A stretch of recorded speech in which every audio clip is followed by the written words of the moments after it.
की हो चुकी है ना, हमने बहुत सारी बीमारियों को खुद इनविटेशन दिया है अपने यहाँ आने का। I have doctor Rajiv Kakkar with me in the Mirchi studios and it's world asthma day.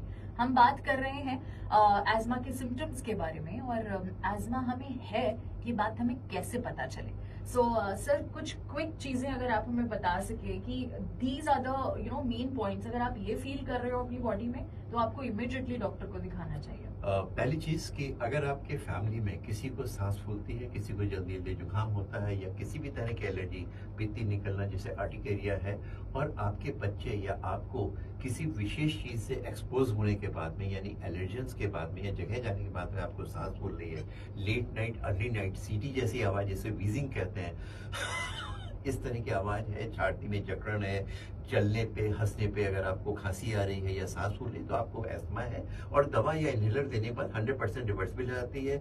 आप विशेष मौसम में, हर बार मौसम होली दिवाली के पास में आपको सांस फूल रही है, बीच में आप बिल्कुल ठीक हो गए, कहीं जाए तो सांस फूल रही, इसका मतलब आप एलर्जिक है, एस्थमेटिक है, तो आप उसकी दवाई करिए और जो डॉक्टर बताए उसको करिए। लेकिन अगर आपको लगातार खांसी आ रही है और जो मेडिकल स्टोर में जाकर अननेसेसरी आप मेडिकेशन ले रहे हैं, हर खांसी का इलाज एंटीबायोटिक नहीं है, हर खांसी का मतलब इन्फेक्शन नहीं है। एलर्जी या asthma is not infection, it is a inflammation. You need anti inflammatory, यानी सूजन पैदा करने वाली जो कारण है उसको खत्म करना है, न कि कीड़े मारना जो कि एंटीबायोटिक से मरता है। तो हर खांसी में अननेसेसरी वहां जाकर के कफ सिरप ले लेना, स्ट्राइड ले लेना, कुछ भी दवाई ले लेना, एंटीबायोटिक को लेते चले जाना और ये सोचना कि इससे तो आराम ही नहीं हो रहा है, ये कतई नहीं करना है। इनहेलर्स को अवॉइड नहीं करना है, इनहेलर से कोई आदत नहीं पड़ती है। एक बार इनहेलर ले लें, अक्सर हमने सुना है कि बच्चों को अभी से दे दें तो ये आगे क्या करेंगे ना। अगर आप गोली खाएंगे, पेट में जाएगी, ब्लड में जाएगी, heart and lung and kidney, यानी कि 1/7 हिस्से जो इनहेलर है उससे फायदा हो सकता है। और अगर हम गोली या सिरप या इंजेक्शन देंगे तो 100 गुना ज्यादा दवा देनी पड़ेगी। तो इसलिए इनहेलर्स को अवॉइड नहीं करना है, आपको दवाई लेनी है। फीवर आ रहा है, अक्सर कल भी हमारे पास एक बच्चा आया कि साहब हमें सांस फूल रही, हमें दमा हो गया है। उसको पहली बार था, कोई फैमिली हिस्ट्री नहीं है दमा की या किसी की, उसको वायरल फीवर हुआ, वायरल फीवर के बाद उसको खांसी आ रही है, थोड़ी सी सांस फूल रही है, तो post viral hyper reactive Airways, यानी कि वायरल इन्फेक्शन के बाद में जो विंड पाइप है वो सेंसिटिव हो गया है, उसको थोड़ी सी वीजिंग हो गई, कुछ खांसी आ गई। तो मत अवॉइड मतलब उसको इनहेलर्स को या नेबुलाइजर को अवॉइड करिए।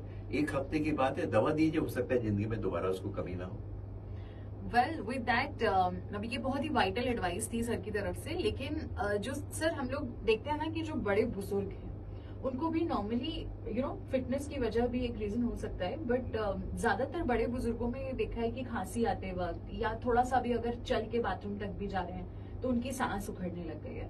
तो उन लोगों को एक क्विक रेमेडी अगर तुरंत देना हो, किसी को अगर इमीडिएटली कुछ एक सिवियर अटैक आया है, तो what's the first course of thing? पहली चीज है कि मेंटली टेंशन मत करिए। जितना आप डरेंगे कि हमें सांस फूल रही है, अब हमारे पास कोई दवा नहीं है, आप स्टेशन में हैं, आप ट्रेवल कर रहे हैं, फ्लाइट में एकदम से सांस फूल रही है, पहले तो मेंटली रिलैक्स हो जाइए। जिस पर्टिकुलर पोस्चर में आपको रेस्ट मिल रहा है, जैसे आगे झुकने पे रेस्ट मिल रहा है, बहुत अच्छा है, बैठने पे रेस्ट मिल रहा है, बहुत अच्छा है, लेटने पे रेस्ट मिल रहा है, या किसी पोस्चर में आप कंफर्टेबल हैं उस पोस्चर में चले जाइए, बॉडी को रिलैक्स करिए, मुंह से सांस लेना बंद करिए, शॉर्ट एंड शैलो ब्रीदिंग करेंगे, बॉडी टेंस होगी, सिंपैथेटिक ड्राइव बढ़ेगी, ब्लड प्रेशर भी बढ़ेगा, हार्ट रेट भी बढ़ेगी और सांस बढ़ेगी। नाक से सांस लीजिए, एक्सप्रेशन मतलब सांस निकालने को प्रोलॉन्ग कर दीजिए, सांस लेने को कम करिए। जैसे आप सांस निकालने को 8 बार करें तो सांस लेने में 4 बार करें। तो अगर आप अपने बॉडी को रिलैक्स करके करेंगे तो धीरे धीरे बॉडी अपने आप रिलैक्स हो जाएगी। अगर आपके पास कोई इनहेलर है वो ले लीजिए, कोई टैबलेट है सांस की वो ले लीजिए। अगर कुछ भी नहीं है तो अपने आप को रिलैक्स करके कोशिश ये करिए कि नीडेस्ट आप डॉक्टर के पास चले जाएं। और अननेसेसरी पैनिक होके कि जल्दी जल्दी पल्स ऑक्सीमीटर से देख रहे हैं, हम देख रहे हैं कितनी ऑक्सीजन जा रही क्या जा रही है। अगर आपके हाथ ठंडे हैं, पल्स ऑक्सीमीटर आपका 50 बता रहा है, तो इसका मतलब नहीं कि आपकी ऑक्सीजन 50 है।